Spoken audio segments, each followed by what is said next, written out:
जय जिनेन्द्र। मैं हूँ संस्कृति और स्वागत है आप सभी का अंतर यात्रा धर्म परिचर्चा में। नई चर्चा का विषय है श्रावक कौन।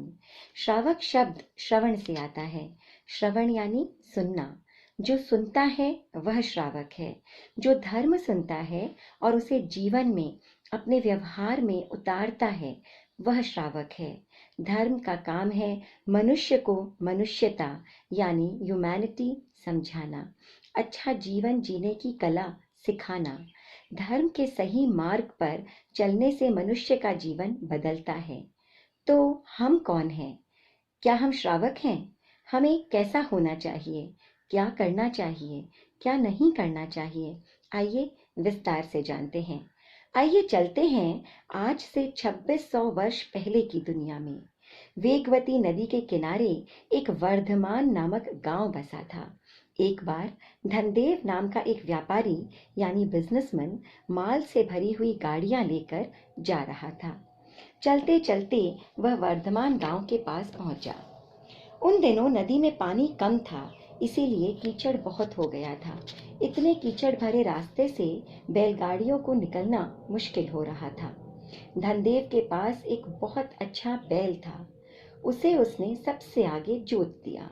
बैल ने अपनी पूरी शक्ति लगाकर गाड़ियों को खींचकर नदी पार करा दी। इतना भार खींचने के कारण बैल बुरी तरह थक गया। उसके मुंह से खून गिरने लगा। वो निढाल होकर जमीन पर गिर पड़ा। धनदेव को आगे जाना था और बैल चलने लायक हालत में नहीं था। इसीलिए उसने गांव वालों को बैल की सार संभाल दवा आदि करने को कहा। उसने उन्हें काफी धन दिया और कहा, इसका ध्यान रखना, चारा पानी देना, दवा करना। एक तरह से मैं अपनी ही जान यहाँ छोड़कर जा रहा हूँ। गांव वालों ने वादा किया और धनदेव भारी मन से आगे चला गया। गांव वालों के मन में लालच आ गया। उन्होंने अपना वादा नहीं निभाया, बैल की कोई व्यवस्था नहीं की और सारा धन खुद हजम कर गए।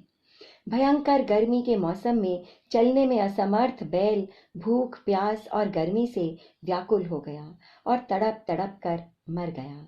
मरकर वह उसी गांव के बाहर एक शूलपाणी नाम का यक्ष यानी एक प्रकार का व्यंतर देवता बनकर उत्पन्न हो गया।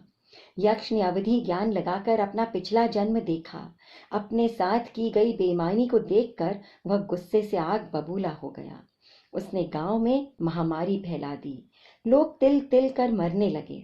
कई उपाय किए मगर कोई फर्क नहीं पड़ा। आखिर वे देवों की मनौतियां करने लगे।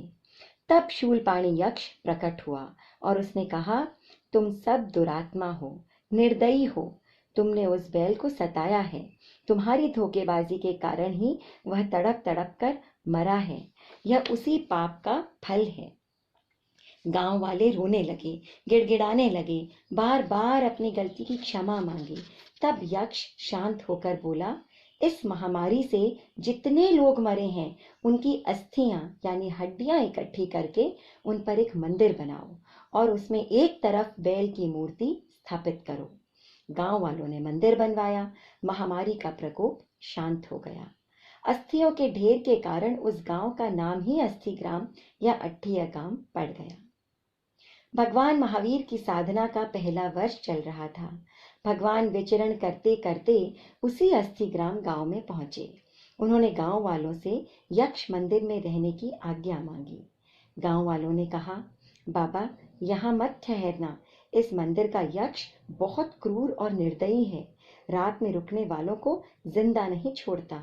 आप गांव में आकर ठहरे। भगवान महावीर ने कहा, तुम इसकी चिंता मत करो, बस मुझे यहाँ रुकने की अनुमति दे दो। लोग आश्चर्य और डर से सहमे हुए स्वीकृति देकर चले गए। मंदिर में उपयुक्त स्थान देखकर भगवान ध्यान में लीन हो गए। मंदिर का पुजारी दिया धूप करके जाने लगा तो उसने भी भगवान से कहा, बाबा तुम भी गांव चलो, यहाँ रहोगे तो यक्ष तुम्हें मार देगा।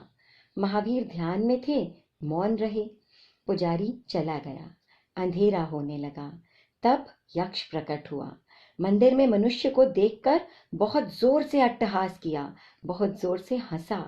गांव वाले सुनकर कांप उठे मगर महावीर निश्चल खड़े रहे। यक्ष ने भगवान को कई तरह के कष्ट दिए, कभी हाथी बनकर, कभी पिशाच बनकर, मगर उनका बाल भी बांका नहीं हुआ। यक्ष ने उनके सिर, कान, आंख, दांत, नाखून, नाक आदि पर जानलेवा वेदना दी, दर्द दिया, मगर महावीर ने उसे भी सहन कर लिया।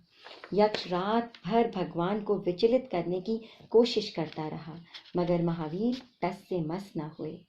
आखिर हार कर वह भगवान के चरणों में गिरकर क्षमा याचना करने लगा। उसी समय इंद्र द्वारा नियुक्त देव वहां प्रकट हुए और कहा, शूलपाणी, तू किसे सता रहा है?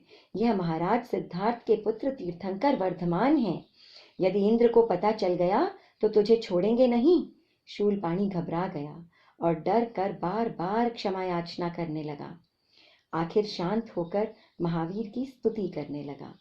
रात के अंतिम प्रहर में शूलपाणी यक्ष शांत हो गया था। उसके द्वारा किए गए उपद्रवों का सिलसिला थम गया था। सूर्योदय होने के समय मंदिर के शांत वातावरण में भगवान को थोड़ी सी नींद आई। उस समय भगवान केवल ज्ञानी नहीं थे। केवल ज्ञानी होने के बाद नींद नहीं आती, क्योंकि नींद दर्शनावरणीय कर्म के कारण आती है, जो केवल ज्ञान, केवल दर्शन उत्पन्न होने से पहले खत्म हो जाता है, उसका क्षय हो जाता है। वैसे केवल ज्ञान उत्पन्न होने से पहले भी 12.5 वर्षों के साधना काल में भगवान ने कुल मिलाकर सिर्फ एक मुहूर्त नींद ली, वो भी एक साथ नहीं, अनेक बार, थोड़ी थोड़ी करके। तो भगवान को सुबह होते होते मंदिर में ध्यान में खड़े खड़े हल्की सी नींद आ गई। उनकी नींद गहरी नहीं थी, क्योंकि उस नींद में महावीर ने सपने देखे थे। सपने ना तो जागृत अवस्था में आते हैं और ना ही गहरी नींद में।